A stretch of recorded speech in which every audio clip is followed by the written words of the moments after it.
Salut les amis, j'espère que vous allez bien. En tout cas, moi ça va. J'espère que vous avez passé un très bon week-end. Bon bah écoutez, je vais vous faire un petit débrief du match, Barcelone contre Valladolid. Et oui, j'ai voulu faire un débrief même si le match il était pas exceptionnel, personnellement. Mais ça fait du bien de retrouver les championnats, que ce soit la Ligue 1, la Liga, etc., etc. Parce que je vous cache pas, j'ai regardé un peu les matchs internationaux. Je crois que c'était une plaisanterie, une vague plaisanterie. Je me disais, est-ce que c'est vraiment des matchs de qualification ou des matchs amicaux? Tu me diras, j'ai même vu des matchs amicaux avec plus d'intensité que ces matchs de qualification. Mais bon, bref, on n'est pas là pour parler des matchs internationaux. On est là pour parler de Barcelone et de Valladolid. Bon, bon voilà, franchement, le match, personnellement, je ne l'ai pas trouvé fou, hein. Bon, il y a eu une victoire, bien sûr, pour Barcelone de 1-0 à la 90e minute, but de Dembélé. Mais faudrait vraiment qu'on m'explique les choix de Koeman. Parce que moi, personnellement, dans ce match-là, il y a eu 45 minutes de perdu. Pour moi, il y a eu 45 minutes de perdu. À vouloir, pardon, à vouloir mettre De Jong en défense, hein, j'arrive pas à comprendre déjà ce choix-là. Et deuxièmement, de mettre Dembélé avant-centre. Dembélé, c'est comme Mbappé, faut arrêter de les mettre en neuf. Que ce soit Mbappé au PSG ou Mbappé en équipe de France. Les gars voient qu'il n'y a aucun résultat, mais ils insistent. Et bah là, c'est pareil avec Dembélé, comment ça s'appelle, avec Barcelone. Le mec, il veut courir. Le mec, il veut toucher beaucoup de ballons. Le mec, il veut dribbler. À quel moment le 9, c'est une position pour faire ça? Ça n'a jamais été ça. À part peut-être les phénoménaux, Ronaldo et tout ça, où les mecs venaient chercher la balle, bien sûr, derrière, et ça driblait, etc., etc. Mais, euh, mais voilà, là, on a bien vu que déjà, les blocs, ils étaient bien là au niveau de Valladolid, ils étaient bien renforcés au niveau de leur défense. Donc c'était très compliqué. Moi, Dembélé, je suis désolé, mais je ne l'ai pas vu pendant je sais pas combien de temps toucher un ballon. Et c'est non, c'est pas de sa faute, hein. Mais c'est le fait qu'il soit complètement quadrillé. Après le poste de Messi, à ce poste-là, j'ai du mal aussi de le voir trop dans l'axe. Moi, pour moi, non. Messi, il est un peu sur que ce soit un côté ou de l'autre. Bon, plus sur le côté droit, forcément. Mais, euh, mais voilà. Et vous avez pu voir tout simplement, en deuxième mi-temps, le changement. De Jong, il est monté au milieu. Et Dembélé, il est parti à un moment, enfin, en fin de première mi-temps, il était à droite. Et après, du coup, une fois que Trincao il est rentré, il est passé à gauche. Mais voilà, il a complètement fait les différences. On a pu voir que le mec, les seuls dribbles qu'il y a eu, c'est lui qui les a fait. Les seuls espaces qu'il y a eu, c'est lui qui les a procurés. Voilà, lui, c'est un joueur où il faut que faut que tu le laisses jouer en profondeur. Et voilà, donc je vais commencer déjà par la défense. Bon, bah, Ter Stegen, on n'en parle plus, hein. Il a fait les arrêts qu'il devait faire. Il s'est pris aucun but. Donc, lui, c'est voilà, c'est bon. Après, il y a eu De Jong. Bah, De Jong en défense, moi, pour moi, il n'est pas défenseur, hein. Pour moi, c'est pas parce que tu as gagné 3 4 matchs avec De Jong, hein, parce que c'est le nouveau système 3-5-2-1, là. Ce système, oui, il est bien, mais moi, De Jong, je le vois pas dans l'axe, tout simplement. Faut arrêter. C'est un joueur, en plus, même dernièrement, avant qu'il le mette dans ce système-là, dans l'axe, bah, je trouvais qu'il faisait partie des meilleurs joueurs du Barça actuellement. Parce que le mec, voilà, il faisait des matchs extraordinaires. Et je ne sais pas pourquoi, il s'est réveillé un matin en se disant je vais mettre De Jong dans l'axe. Ça, il faut vraiment m'expliquer parce que moi, j'arrive pas du tout à expliquer. Et surtout, ce que fait De Jong, il y a, Pedri ne le fait pas. Pourtant, et après, Pedri, il a ses qualités aussi, hein. Mais De Jong, ses cassages de ligne, ses percées avec la balle et tout ça, qu'au début, il ne le faisait pas, bien sûr, mais qu'au fur et à mesure, il a commencé à le faire, et après, bah, il le faisait tout le temps. Donc, il était vraiment dans son domaine. En plein milieu, là, il était vraiment dans son domaine. Et donc, voilà, Mingueza, ça va, il a fait un match correct. L'anglais, il était solide, costaud, tranquillement. Après, ils n'ont pas eu non plus énormément de choses à faire. Après, Attention, je ne dénigre pas Valladolid, qui Valladolid, pour moi, ils ont fait un très très bon match. Hein. J'ai regardé le classement, j'ai vu qu'ils étaient 16e. Franchement, pour moi, personnellement, ils ont fait un très bon match. Bon, après, le problème, ça a été encore la finition, euh, les mauvais choix, parce qu'ils partaient des fois en contre-attaque. Hein. Et après, ça a été des mauvais choix qui ont été faits, qui auraient pu être un bordel pour le Barça. Donc voilà, Valladolid, en plus Valladolid, après ils ont fini à 10, à 10 minutes ou 15 minutes de la fin, ils ont fini à 10, carton rouge, mérité ou pas mérité, je sais pas.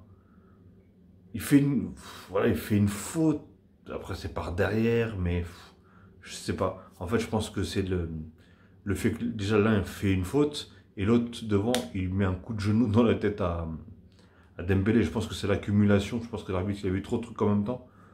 Et il a sorti le rouge direct. Bon, après, il y a eu la VAR aussi. Bah moi, dites-moi vous dans les commentaires, est-ce que vraiment c'est rouge ou pas? Je sais pas. Après, il y aura peut-être aussi l'histoire de la main de Jordi Alba. Bah, franchement, la main de Jordi Alba, moi, personnellement, j'aurais jamais sifflé ce genre de main. Forcément, pour moi, il n'y a pas main. Mais avec les nouvelles lois bizarres, là, où, à partir du moment la balle, elle touche directement la main, sans qu'elle touche une partie de ton corps, et bah forcément, il y a penalty, ou il y a faute, ou il y a ceci, cela. Donc si on... Alors à part, sauf si depuis peu, parce qu'apparemment ça change tous les 15 jours, la loi des mains et des penalties, etc., etc. Mais là, pour moi, la main, je sais pas comment on voulait qu'il fasse. Le mec, il est pratiquement à bout portant, il lui tire dans la main, il n'a pas la main levée, il change pas de direction, à ce que je sache, hein, à ce que je vois en tout cas. Après, je peux me tromper, hein, bien sûr. Mais franchement, en tout cas, personnellement, pour moi, il n'y a pas main. Après, voilà, comme je vous ai dit, j'ai vu des mains siffler où pour moi, il n'y avait pas du tout main. Et ça a été sifflé parce que, comme je vous ai dit, la loi, à partir du moment où ça touche la main, pardon, bah forcément, il y a directement penalty, ou il y a directement faute, ou il y a directement ceci, cela. Donc, bref, hein, en tout cas, après, il y a eu la VAR, il y a eu tout ça. Moi, j'aime pas me lancer dans des discours, oui, il y a eu, oui, il n'y a pas eu, oui, il y a eu, oui, il n'y a pas eu. Moi, personnellement, voilà, tout le monde sait que je suis pour Barcelone en Liga. Hein. Moi, je suis supporter du PSG. Attention, premièrement, mon équipe, c'est le PSG. Mais en Liga, j'ai une petite préférence pour Barcelone. Mais voilà, je suis pas là pour défendre Barcelone non plus. S'il y a eu main, pour moi, je suis objectif. Voilà, c'est que du fait, même si mon équipe, elle fait une grosse erreur, je le dis tout de suite. Et pour moi, comme je dis, là, pour moi, il y a peu main. Maintenant, voilà, donnez-moi vous votre avis dans les commentaires si vous avez envie. Mais voilà, pour moi, personnellement, il n'y a pas main. Bref, passons. Après, il y a eu quand même des fautes qui n'ont pas été sifflées, comme à un moment le coup de coude en plein dans le pif de Griezmann. Qu'est-ce qu'il y a eu d'autre? Bah, pour moi, il y a eu une faute. Alors, penalty ou pas, je sais pas si elle était dans la surface ou pas sur Dest. Ça peut se siffler comme ça peut pas se siffler. Franchement, voilà, ça a pas... Ils l'ont pas sifflé, ils n'ont pas fait non plus un scandale, mais si ça aurait été sifflé, est-ce que ça aurait été un scandale ou pas? Je sais pas, mais en tout cas, faute, il y a faute, hein, qu'on le veuille ou pas. Mais après, je sais même pas si c'est dans la surface. Moi, pour moi, c'est un petit peu en dehors de la surface. Après, je peux me tromper, comme je vous ai dit aussi. J'ai pas la science infuse, hein, et j'ai pas des caméras dans mes yeux qui font tout le stade. Donc voilà, après, bah, au milieu, Busquets, hein, qui a fait quelques mauvais choix. Ah oui, je voulais parler de De Jong aussi. À partir du moment où est-ce qu'il l'a mis au milieu, ça a changé vaguement, mais je trouvais qu'il était en dessous de ce qu'il savait faire. Et je trouvais d'ailleurs même qu'il faisait beaucoup de mauvais choix qui en temps normal il ne faisait pas. Donc est-ce que c'est la trêve, est-ce que c'est la fatigue? Parce que lui, apparemment, c'est le seul joueur aux Pays-Bas, en Hollande, là, qui a joué ces 3 matchs entièrement en plus. Donc après, il peut peut-être avoir la fatigue aussi. En plus, une autre chose, c'est que lui et Messi ne pouvaient pas se manger un jaune, parce que s'ils se mangeaient un jaune, ils étaient bien sûr suspendus pour le Classico contre le Real, bien sûr. C'est samedi ou dimanche, je sais pas. D'après ce que j'ai entendu, hein. Alors est-ce que c'est vrai ou pas par rapport au carton jaune là, mais je voyais que souvent il voulait pas mettre le pied pour pas faire faute ou pour pas se manger un carton jaune. Je le voyais bien. Parce qu'une fois que j'ai entendu ça, bah, ça m'a marqué après. J'ai pas fait attention au début, mais après ça m'a marqué. J'ai entendu des commentateurs qui avaient dit ça, donc après, est-ce que ils se sont trompés ou pas? Je sais pas. Mais bon, comme je vous ai dit, pour moi, il était un petit peu en dessous. Et bon, après, voilà, la victoire, elle est là derrière. Hein, on ne peut pas les incriminer. D'ailleurs, c'est lui qui fait le centre sur Araujo. Et Araujo qui dévie. Et Dembélé, met une frappe du gauche. Elle est passée dans un trou de souris, comme on dit. Affolant. Et au milieu, après, il y a eu Pedri. Pedri, voilà, c'est pas fou. Voilà, c'est pas fou. Après, personnellement, il n'y a personne qui a fait un match fou. Hein.